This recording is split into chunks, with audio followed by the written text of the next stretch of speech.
Meera road के एक 12 साल के लड़के ने जो 6 स्टैंडर्ड में पढ़ता था सुसाइड कर ली। मरने से पहले उसने अपने फ्रेंड को मैसेज किया व्हाट्सएप पर कि मैं बोर हो गया हूँ। समझ के बाहर है ये ऐसा हुआ क्यों। साइकेट्रिस्ट का मानना यह है कि शायद उसको कोई मेंटली कोई प्रेशर होगा, कोई परेशानी होगी, कोई समस्या होगी, लेकिन मैं इस बात को नहीं मानता। मैं इस बात को मानता हूँ कि आज कोरोना की वजह से लॉकडाउन चल रहा है ये, इस कारण से सबसे ज़्यादा अगर कोई प्रेशर में है तो स्टूडेंट है, बच्चा है, पेरेंट्स से ज़्यादा। पेरेंट्स को घर चलाने की चिंता है, पेरेंट्स को पैसों की चिंता है। बच्चा फ्रस्ट्रेट हो गया है, सफोकेट होता जा रहा है। और इसका कारण क्या है? 3 कारण है। पहला, जो सपने थे वो बिखरे। मैं ऐसा करूँगा, मैं वैसा करूँगा, मैं ये क्लास में जाऊँगा, मैं वो बनूँगा, ये मेरी प्लानिंग है, ये मेरा फ्यूचर है, ये मेरा करियर है, ये मेरा प्लान है, पूरी तरह से नष्ट हुआ लॉकडाउन में। दूसरा, बिहेवियर। लोगों के बिहेवियर बदल गए। अचानक जो अपने लोग थे पराये हो गए, अचानक डिस्टेंस आ गया, अचानक सामाजिक दूरियां हो गई। हम लोगों से मिल नहीं रहे, लोग हमसे मिल नहीं रहे। तो बच्चा इसमें ना यहाँ मानसिक रूप से हिल गया है। उसको समझ में नहीं आ रहा है कि जिन दोस्तों के साथ वो स्कूल में जाया करता था, स्कूल के बाद घर आया करता था, फिल्में देख रहा था, मॉल में घूम रहा था, रेस्टोरेंट में जा रहा था, बाहर मटर गश्ती कर रहा था, खेल कूद रहा था, अचानक सबसे उसको दूर कर दिया गया। तो उस बच्चे की मानसिकता यह है कि उसको ऐसा लगता है कि यार मैं कहीं फंस गया हूँ, किसी केज में, किसी पिंजरे में मैं कैद हो गया हूँ। तीसरा, आदत। इंसान एक चीज को कभी स्वीकार नहीं कर सकता है, चेंज, परिवर्तन, बदलाव। हम आदत बना चुके हैं अपनी। हम ऐसे रहेंगे, सुबह उठेंगे, स्कूल जाएंगे, फिर घर आएंगे, खाना खाएंगे, कोचिंग जाएंगे, फिर वापस आएंगे, होमवर्क करेंगे, टीवी देखेंगे, मम्मी डैडी से बात करेंगे, डांट खाएंगे, फिर सो जाएंगे, अगले दिन फिर स्कूल जाएंगे। छुट्टी में कहीं बाहर घूमने निकले, दोस्तों के साथ मटर गश्ती कर रहे, घूम रहे, फिर रहे, ये हमने आदत बना रखी है। अब इस आदत का जो स्ट्रक्चर है, जैसे ही लॉकडाउन हुआ ये स्ट्रक्चर टूट गया। और जैसे ये स्ट्रक्चर टूटा, बड़ा व्यक्ति संभाल रहा है अपने आप को मेंटली, किसी तरह से पत्नी से लड़ रहा है, पति से लड़ रहा है, शराब पी रहे हैं, घर में किटकिट चल रही है, पैसों के टेंशन को लेके कुछ बातें हो रही है, रिश्तेदारी में कुछ उलझने हो रही है, लेकिन वो बच्चा है ना अंदर घुट रहा है। क्यों? क्योंकि उसको ये एक्सपेक्टेड नहीं था कि मेरी आदत छूटेगी तो मेरे साथ ये होने वाला है। अचानक आदत छूटी ना, सबसे अलग हो गया। और माँ बाप का ध्यान घर चलाने पर ज़्यादा है। माँ बाप का ध्यान इस बात पर ज़्यादा है कि बच्चा पढ़ ले, लॉकडाउन है, किसी तरह से मेरे बच्चे का जो पोर्शन है वो कवर हो जाए तो फाइनल के लिए तैयार हो जाए। बच्चा क्या मानसिक रूप से तैयार है ये पेरेंट नहीं देख पा रहे, ये पेरेंट को मालूम भी नहीं है, ना वो समझना चाहते हैं। उनके सामने एक ही सवाल है, फ्यूचर का क्या होगा मेरे बच्चे का। प्रेजेंट में बच्चे की क्या परिस्थिति है ये पेरेंट को ना समझ में आ रहा है, ना लोगों को समझ में आ रहा है। बच्चा खुद नहीं समझ रहा है कि मेरे साथ हो क्या रहा है। अचानक डिप्रेशन में चला जाता है, मूड स्विंग हो रहे हैं, वॉयलेंट होते जा रहे हैं, रोस्ट वीडियो में ज्यादा इंटरेस्ट आ रहा है। ऐसा क्यों है कि कैरी मिनाटी के पहले भी वीडियोस आते थे, इस बार का जो वीडियो आया था टिकटॉक वगैरह पर आधारित, वो वीडियो ने तो लाखों लोगों को, करोड़ों लोगों को अपनी तरफ आकर्षित किया। सवाल ये नहीं है कि टिकटॉक और ये यूट्यूब का क्या झगड़ा चल रहा है, सवाल ये है कि उसको देख कौन रहा है। वो टीनेजर है, वो ज्यादातर 10 साल से लेकर 18-20 साल तक की उम्र के लोग ज्यादा है। अचानक बच्चे वॉयलेंट हो रहे हैं, अचानक उन लोग ज्यादा जिद्दी हो रहे हैं, एग्रेसिव हो रहे हैं, हर बात पे फ्रस्ट्रेटेड दिखाई दे रहे हैं। इसका मतलब है कि कहीं ना कहीं यहां पर कुछ तो चल रहा है, कहीं ना कहीं वो एडजस्ट नहीं कर पा रहे। और अगर एडजस्ट नहीं कर पा रहा है तो डिप्रेशन में जाएगा, एडजस्ट नहीं कर पा रहा है तो वॉयलेंट होगा, एडजस्ट नहीं कर पा रहा है तो वो एग्रेसिव बनेगा। और इसका असर माँ बाप पर कम, उस बच्चे के जीवन पर ज्यादा जाएगा। इसको समझने की जरूरत हम सबको है, पेरेंट्स को भी है, टीचर्स को भी है, सबको है। ऑनलाइन टीचिंग चल रही है, लोग ऑनलाइन पढ़ा रहे हैं। देखिए, क्लासरूम में बैठकर बच्चा जब पढ़ता है तब, और ऑनलाइन जब अकेले बैठ के पढ़ता है तब, जमीन आसमान का फर्क है, जमीन आसमान का। किसी ने ये एक्सपेक्ट नहीं किया था कि इस तरह से हम ऑनलाइन टीचिंग लेंगे या हम इस तरह से ऑनलाइन टीचिंग करेंगे और इस तरह से बच्चा ऑनलाइन पढ़ेगा। वो अंदर कहीं ना कहीं उसके यही चल रहा है कि ये हो क्या रहा है। मतलब ना दोस्तों से मिल पा रहा है, ना सहेलियों से बात हो पा रही है, ना घर के बाहर निकल पा रहे हैं। घर में भी तनाव है, घर में भी परेशानियाँ है, फाइनेंशियल हो या किसी और चीज़ को हो या बीमारियों को लेकर हो, और ऊपर से पढ़ने का प्रेशर भी उनको आ गया उनके सिर पे।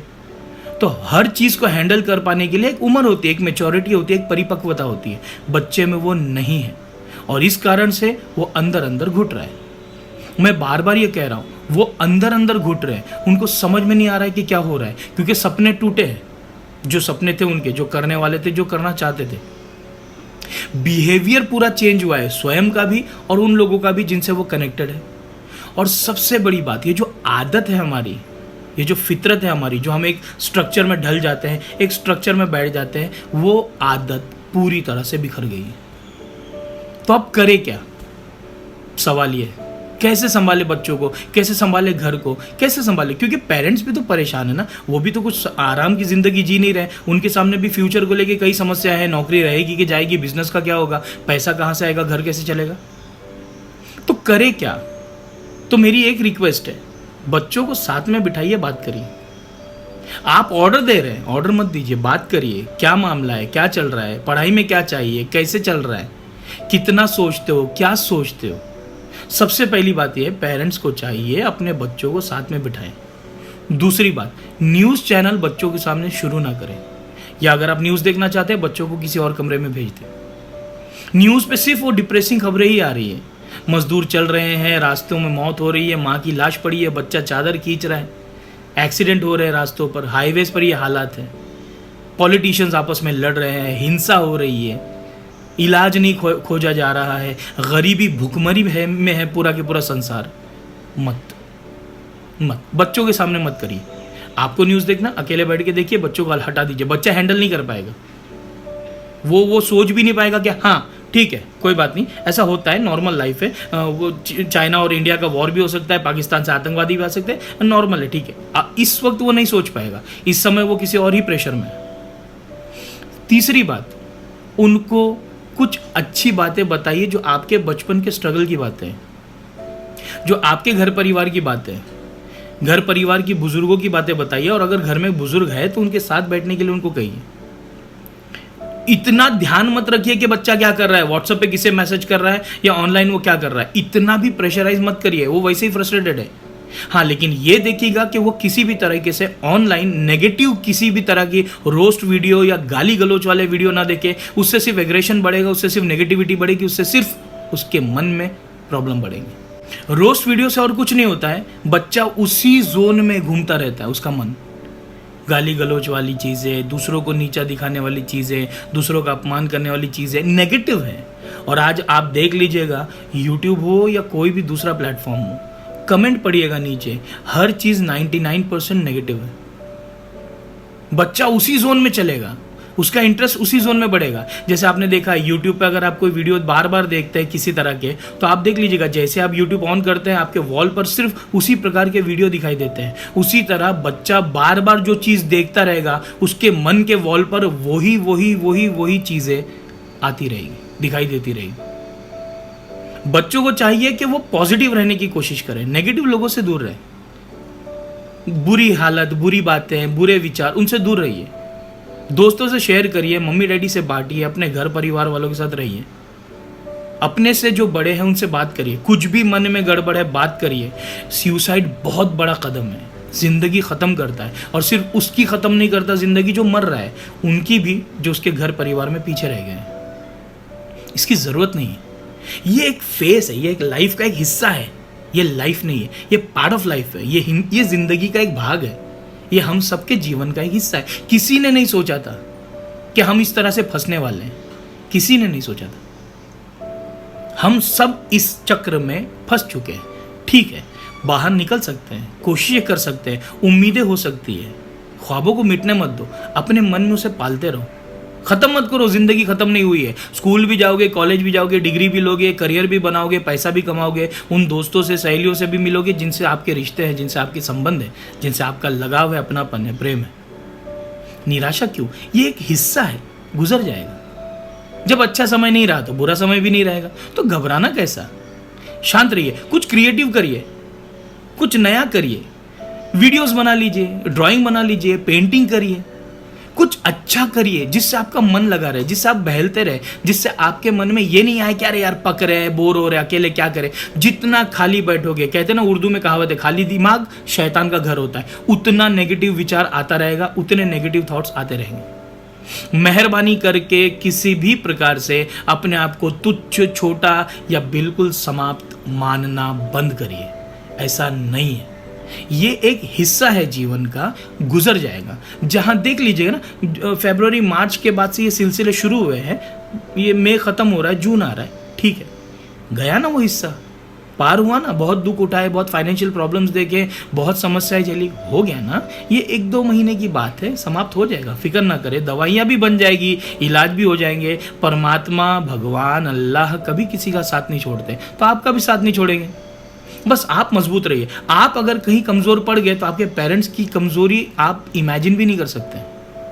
अगर आपने अपने साथ कुछ बुरा कर लिया तो आपके पेरेंट्स किस हालत में रहेंगे या किस हालात से गुजरेंगे, ये आप सोच भी नहीं सकते। इसीलिए ऐसा ना करें, ऐसी सोच भी ना लाएं जिससे आपके मन पर या अपने पेरेंट्स के मन पर कोई गलत प्रभाव पड़े, समाज पर गलत प्रभाव पड़े, लोगों तक गलत मैसेज जाए।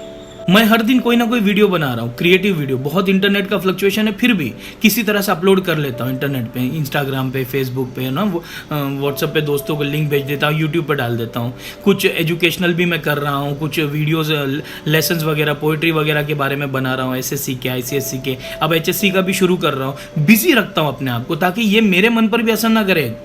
इंसान ही हूँ ना, कहीं ना कहीं मेरे मन पर भी ये प्रभाव पड़ेगा। तो कुछ क्रिएटिव करिए, हंसाइए लोगों को, मूर्खतापूर्ण बातें करिए, लोग हंसने चाहिए, भले आप मूर्ख दिखाई दे, लेकिन इससे क्या होगा, लोगों को कुछ देर के लिए हेल्दी फील होगा। मैं वही कर रहा हूं और वही करिए। बाहर नहीं हंसा सकते लोगों को, कोई बात नहीं, आप कलाकार नहीं है, कोई बात नहीं, आप आर्टिस्ट नहीं है, कोई बात नहीं, आप सिंगर नहीं है, कोई बात नहीं, घर में ये काम करिए, घर वालों को थोड़ा हेल्दी फील कराइए, घर वालों को सुख पहुंचाइए।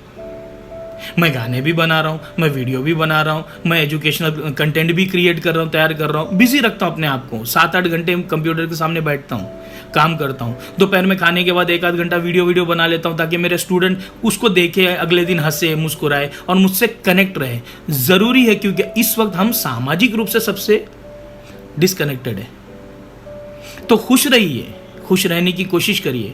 दुनिया ख़त्म नहीं हुई, सपने समाप्त नहीं हुए, अभी बहुत ख्वाब देखने हैं, अभी बहुत आगे जाना है। बस थोड़ा हिम्मत, पेशेंस रखिए। कहते ना, अल्लाह सब्र करने वालों के साथ होता है, ईश्वर उसका साथ देता है जो धैर्य रखता है। तो धैर्य रखिए, थोड़ा सब्र, और ये इम्तिहान है, ये पेशेंस का इम्तिहान है, ये हमारे सब्र का इम्तिहान है। सब ठीक हो जाएगा, देखना। लेकिन अगर आप ही मन से ठीक ना रहें, आप ही मन के भीतर दुखी और अपसेट रहें, तो कुछ भी ठीक नहीं कर पाएंगे, ना खुद का ना दूसरों का। इसीलिए शांत रहो, खुश रहो और बिना किसी नेगेटिविटी के ज़िंदगी को जीने का प्रयत्न करो। God bless you.